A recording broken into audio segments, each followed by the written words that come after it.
Counselling এ ধরা পড়ল শিক্ষকের কুকীর্তি ফাঁস হয়ে গেল। মানসিক অবসাদগ্রস্ত হয়ে পড়েছিল এক নাবালিকা ছাত্রী। কাউন্সেলিং এ নিয়ে গেল পরিবার। সেই কাউন্সেলিং থেকে জানা গেল ওই শিক্ষকের কুকীর্তি, বারবার ধর্ষণের শিকার হয়েছে ওই নাবালিকা।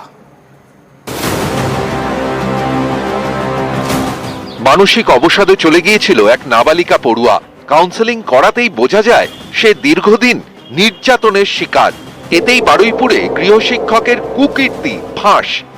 ছাত্রীকে দিনের পর দিন ধর্ষণের অভিযোগে পুলিশের জালে।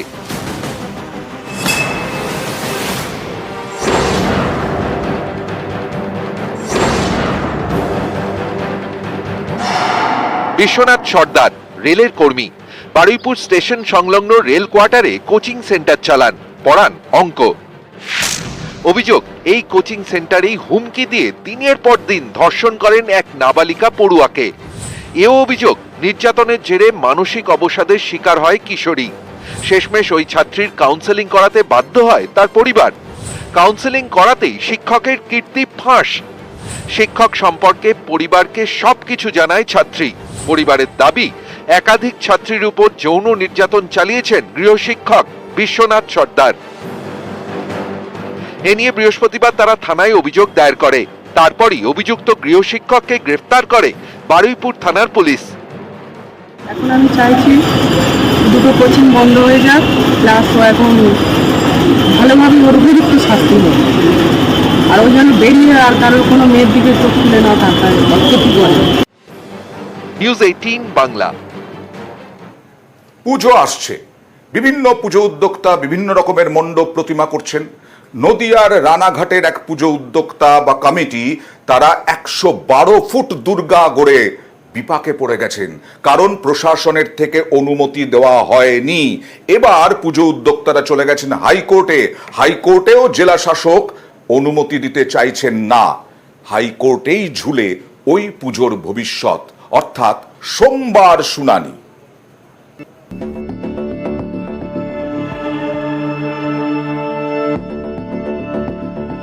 112 ফুট কেউ প্রতিমা করবে, যাতে স্ট্যাম্পেড হয়ে গেলে দায়িত্বটা কে নেবে? দায়বদ্ধতা তো যে ক্লাব করছে তার উপর থাকে। দায়িত্বশীল হয়ে সবাই করুন, আমার কোনো আপত্তি নেই। আমরা চাই এমন কিছু করবেন না যাতে মানুষ কোন রকম ভাবে স্ট্যাম্পেড হয়। নদিয়ার রানাঘাটের কামালপুর, এখানে এবার 112 ফুটের দুর্গা। প্যান্ডেল তো আরো বড়। এই দুর্গাপুজোর অনুমতি দেয়নি জেলা প্রশাসন। এ নিয়ে জল গড়িয়েছে কলকাতা হাইকোর্টে। নদিয়ার জেলা শাসককে সিদ্ধান্ত নেওয়ার নির্দেশ দেয় হাইকোর্ট। বৃহস্পতিবার জেলা শাসক জানান, বিদ্যুৎ দফতর, দমকল, পুলিশ এই পুজোর অনুমতি দেয়নি। স্থানীয় বিডিও এবং রানাঘাটের মহকুমা শাসকও পুজো উদ্যোক্তাদের আবেদন বাতিল করেছেন।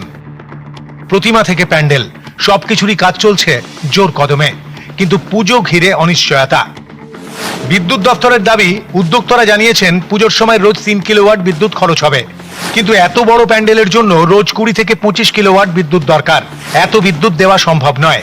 দমকল বিভাগের বক্তব্য, পুজো কমিটি প্রয়োজনীয় নথি জমা না দেওয়ায় আবেদন বাতিল করা হয়েছে। আর পুলিশের বক্তব্য, এত বড় দুর্গা প্রতিমা দেখতে অনেকেই ভিড় করবেন, কিন্তু মণ্ডপের পাশে মাত্র 12 ফুট চওড়া রাস্তা, এতে বিপদ হতে পারে। তাছাড়া বিসর্জনের সময়ও এত সরু রাস্তা দিয়ে প্রতিমা বের করা সম্ভব নয়। 12 ফুটের রাস্তা অত্যন্ত সংকীর্ণ এবং এই রাস্তার পাশেই কিন্তু পূজা মণ্ডপ করা হয়েছে এবং এই রাস্তা দিয়ে কিন্তু একদিক থেকে ধানতলা দিক থেকে যারা আসবেন, আর বা আমার ঠিক এই পেছনে ডান হাতে আর একটু দেখার চেষ্টা করব যে এদিক থেকে যারা আসবে তারা কিন্তু আয়ুষ্মানির দিক থেকে আসবে, অর্থাৎ দুপাশ থেকে যদি লোক প্রবেশ করে ফলে একটি রাস্তার উপর দিয়ে কিন্তু প্রবেশ করতে হবে বা বেরোতে হবে। ফলে এই রাস্তা নিয়ে কিন্তু জেলাশাসক তার হলফনামার মধ্যে জানিয়েছেন যে 12 ফুটের সংকীর্ণ রাস্তা, সেখানে নিরাপত্তার বিষয়টি কিন্তু অত্যন্ত গুরুত্বপূর্ণ। 50 থেকে 60 বিঘা জমি ফাঁকা, বড় যে রাস্তাটা 1 কিলোমিটার দূরে, সেক্ষেত্রে কোনো সমস্যা তো হওয়ার কথা নয়। আইনের প্রতি সবসময় আস্থা রয়েছে, কোর্টের প্রতি আস্থা রয়েছে, তাই আমাদের কর্তৃপক্ষ এখনো আইনের প্রতি তাকিয়ে আছে। 112 ফুটের প্রতিমা দিয়ে কি রানাঘাটে পুজো হবে নাকি হবে না, নজর এখন কলকাতা হাইকোর্টে। সোমবার শুনানি। নিউজ 18 বাংলা। ভিজছে উত্তরবঙ্গ, এখন ভিজছে না, এখন ভাসছে উত্তরবঙ্গ। উত্তরবঙ্গে দুর্যোগ, শনিবারও ভারী বৃষ্টির সতর্কতা আছে। তিস্তা জলে ফুঁসছে, তিস্তার জল বাড়ছে, আর দোমোহিনী মেখলিগঞ্জে সতর্কতা।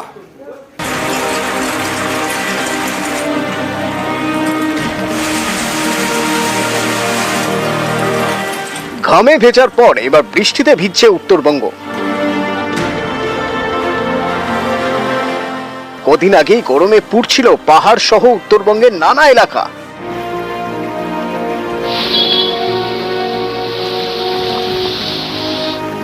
বুধবার থেকেই হাওয়া বদল, দফায় দফায় বৃষ্টি পাহাড় সহ সমতলের একাধিক জেলায়।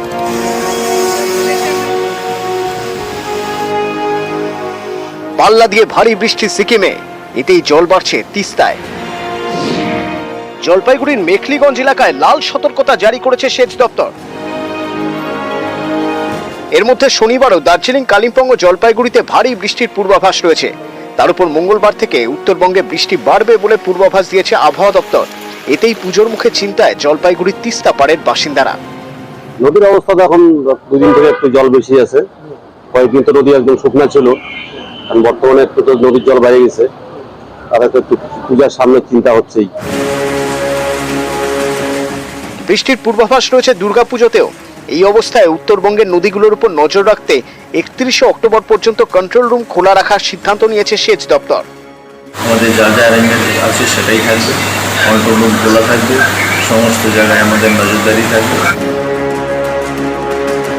এর মধ্যে জলপাইগুড়ির ক্রান্তি ব্লকের চাংমারি এলাকায় নদীর জল বেড়ে বিপত্তি। তিস্তার চরে আটকে পড়েন বেশ কয়েকজন, তাদের উদ্ধার করতে নামে বিপর্যয় মোকাবিলা দল। জানা গিয়েছে নদীর চরে আটকে পড়েছিল বেশ কিছু গবাদি পশু, তাদের ফিরিয়ে আনতে গিয়ে আটকে যান বেশ কয়েকজন গ্রামবাসীও। ওখানে 8 জন মতো আছে স্যার। এছাড়া গবাদি পশু কতগুলো রয়েছে? 46 টাকা করে দিয়েছে। কয়দিন থেকে গরুগুলো আটকে রয়েছে? 5 থেকে 7 দিন থেকে। আর মানে যারা ছিল যে লোকগুলো, ওরা যে আটকে রয়েছে, ওরা কবে গেছে? সকালে গেছিল। বৃষ্টিতে জল বেড়ে উদ্বেগে তিস্তাপাড়ের বাসিন্দারা। ঠিক তখনই খুশি জলপাইগুড়ির আমন ধানের চাষিরা। তাদের দাবি বৃষ্টির জেরে কমছে রোগ পোকার সংক্রমণ।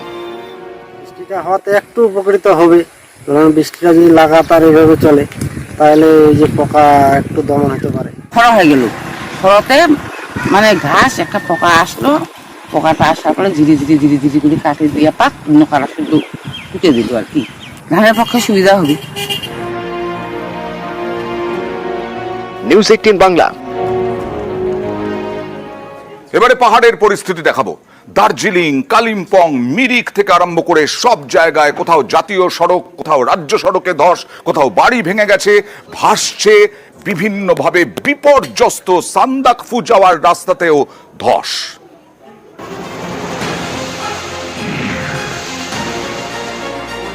লাগাতার বৃষ্টি, এর জেরেই বিপত্তি। ধস নেমেছে পাহাড়ের বিভিন্ন জায়গায়। দার্জিলিং থেকে কালিম্পং, ধসের জেরে বিপর্যস্ত বিস্তীর্ণ এলাকা। ধস নেমেছে পাহাড়ের বিভিন্ন রাস্তায়।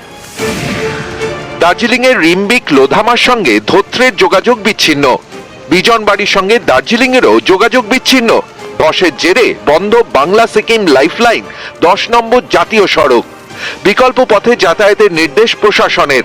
ঘুম সুখিয়াপোখরি রাজ্য সড়কের একাংশেও ধস নেমেছে, ঝুঁকি নিয়েই চলছে যাতায়াত। ধসের জেরে দার্জিলিং এর মিরিকে ভেঙেছে বাড়ি।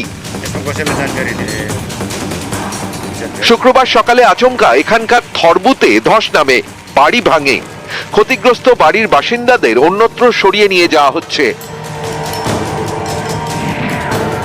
টানা বৃষ্টির জেরে ধস নেমেছে কালিম্পংয়েও।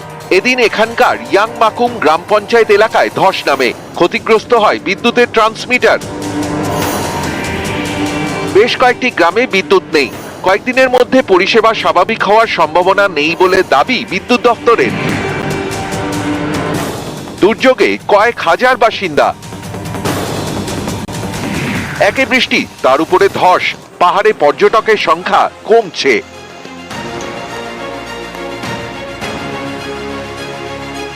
নিউজ 18 বাংলা। দার্জিলিংয়ে যাওয়া খুবই টাফ। সান্দাকফুতে যেতে মানা করছে প্রশাসন। এখন পর্যটন ব্যবসায়ী থেকে পর্যটক সবারই কপালে এখন চিন্তার ভাঁজ, কারণ পর্যটন ব্যবসায় ক্ষতি হবে। এই সময় পুজোর সময় পর্যটকদের ভিড় হয় এবং সেই পরিস্থিতিতে বাংলা সিকিম লাইফ লাইন 10 নম্বর জাতীয় সড়ক বিভিন্ন রাস্তা সব বন্ধ। পুজোয় দুর্যোগের প্রভাবের শঙ্কা ট্যুর অপারেটরদের। বিশ্ব পর্যটন দিবসে দুশ্চিন্তায় ট্যুর অপারেটররা। রাস্তা এখনো কি বন্ধ, বিভিন্ন জায়গায় ধস পড়েছে, পর্যটন ব্যবসায় প্রচুর ক্ষতি হচ্ছে, প্রচুর। এই মুহূর্তে আমার মনে হচ্ছে না পুজোর আগে বৃষ্টিও ছাড়বে, রাস্তাও ঠিক হবে। লাভা, কালিম্পং, লোলেগাঁও হয়ে ঘুরে যাচ্ছে, তাতে গাড়ি ভাড়াও প্রচুর বেশি পড়ছে। অনেক পর্যটকই ধীরে ধীরে প্রোগ্রাম ডাইভার্ট করে দিচ্ছে অন্যদিকে। পাহাড়ের হোটেল, পাহাড়ের ট্রান্সপোর্ট, সবাই চিন্তায় রাস্তা কবে ঠিক হবে। দুর্গাপূজার ব্যবসা এবার পুরোটাই মার যাবে, আমরা সেই আশঙ্কাই করছি। অবাক ভাবতে লাগছে যে বিশ্ব পর্যটন দিবসের দিনে যে পাহাড়ের যে বৃষ্টি এবং যে সামগ্রিক পরিস্থিতি তা খুব সুখকর নয়। আগামী দিনে পর্যটন কোথায় দাঁড়াবে এবং পর্যটকরা আদৌ আসবে কিনা পুজোর সময়, এটা কিন্তু প্রশ্নবোধক চিহ্নের মধ্যে পড়েছে। বিভিন্ন জায়গায় আমরা শুনেছি যে আমাদের যে NH10 আছে সেটা সম্পূর্ণ বন্ধ আছে, বিভিন্ন জায়গায় ছোট ছোট ল্যান্ডস্লাইড আছে। এখানে দার্জিলিং এর প্রশাসন এবং কালিম্পং এর অ্যাডমিনিস্ট্রেশন ডিস্ট্রিক্ট তারা কাজ করছেন, আমরা তাদের পাশে আছি, কিন্তু পুজোর পর্যটন নিয়ে কিন্তু একটা প্রশ্ন উঠেই গেল। আর এবার দক্ষিণবঙ্গে চলে আসি। ডিভিসি ছাড়া জলে বিভিন্ন জায়গায় এখনো জলমগ্ন, জল এখনো বাড়ছে বিভিন্ন জায়গায়। কি হবে আগামী দিনে, দেখুন সেই আশঙ্কা।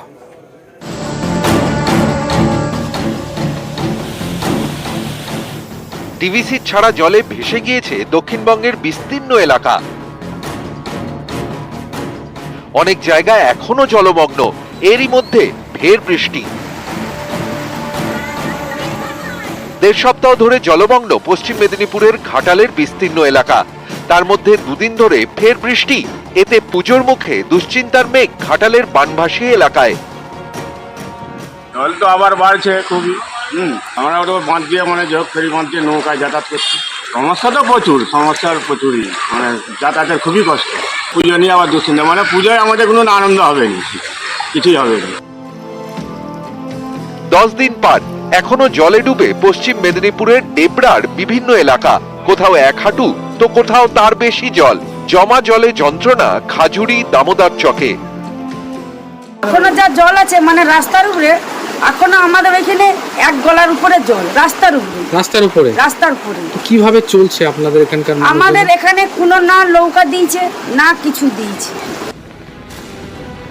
উত্তর 24 পরগনার স্বরূপনগর, এখানে বাঁধ ছাপিয়ে গ্রামে ঢুকেছে যমুনা নদীর জল। তার উপর বুধবার থেকে বৃষ্টি, এতে চরম দুর্ভোগে চারঘাট, দিয়ারা সহ বেশ কয়েকটি গ্রামের বাসিন্দারা। অবস্থা খুবই খারাপ, চারিদিকে পানি, বাচ্চা কাচ্চা নিয়ে খুব সমস্যায় আছি। খাওয়ার অসুবিধা, কাজ কাম করতে পারছি না। এই প্রায় 20 দিন বেশি জল উঠেছে, এখন এই জলের তলায় আসছি তো, ঘর পড়ে যাচ্ছে, সব টেলা বেড়ে গেছি। দুদিনের বৃষ্টি, এতেই জলমগ্ন ডানকুনি পুরসভার একাধিক ওয়ার্ড। একতলায় জল ঢোকায় দোতলায় ঠাঁই অনেকের। বেহাল নিকাশির জেরে জমা জলে দুর্ভোগের অভিযোগ। বেসিস এরকম চলছে, আর এখানকার কোনো ডেভেলপমেন্ট তো আমরা দেখতে পাচ্ছি না। দীর্ঘ 4 থেকে 5 বছর ধরে আমি এখানে আছি, লিটারালি অফিস যেতে হয়, তার আগে স্কুল করেছি, কলেজ করেছি, সেম একই ব্যাপার, এতটা করে জল। এবার পুজোয় তো ঠিক করে রেখেছি গামবুটস অ্যান্ড হাফ প্যান্টস, এটা একদম, আর রেনকোট, এটাই একদম ফিক্সড। সেই আষাঢ় মাসের সোজা রথের দিন যে শুরু হয়েছে রাস্তায় জল, এখনো পর্যন্ত সে রাস্তায় জল। সোজা রথের দিন শুরু হয়েছে, বাচ্চারা এবার রথ টানতে পারেনি। দেখা উচিত যে মানে লোকগুলো, বয়স্ক লোকগুলো কেমন আছে দেখা উচিত, কে দেখতেও আসে না। নিম্নচাপের বৃষ্টির জেরে জল বেড়েছে শালী নদীতে, এতেই বিপাকে বাঁকুড়ার সোনামুখীর ধানশিমলা পঞ্চায়েত এলাকার বাসিন্দারা। রাস্তা জলে ডুবে, জল ঠেলেই ঝুঁকির যাতায়াত। বেরোতে পারা যাচ্ছে নি, বারবার হচ্ছে আপনার কমর জল। মোটর সাইকেল আপনার মানে ইঞ্জিন ডুবে যাচ্ছে, সাইকেল কাঁধে করে নিয়ে যেতে হচ্ছে বা যেতে পারছে না। ঘুরে যেতে হলো আপনার মোটামুটি কম করে 40-50 কিলোমিটার ঘুরে যেতে হবে। ব্রিজ হয়ে গেলে ভালো হয়। নিউজ 18 বাংলা।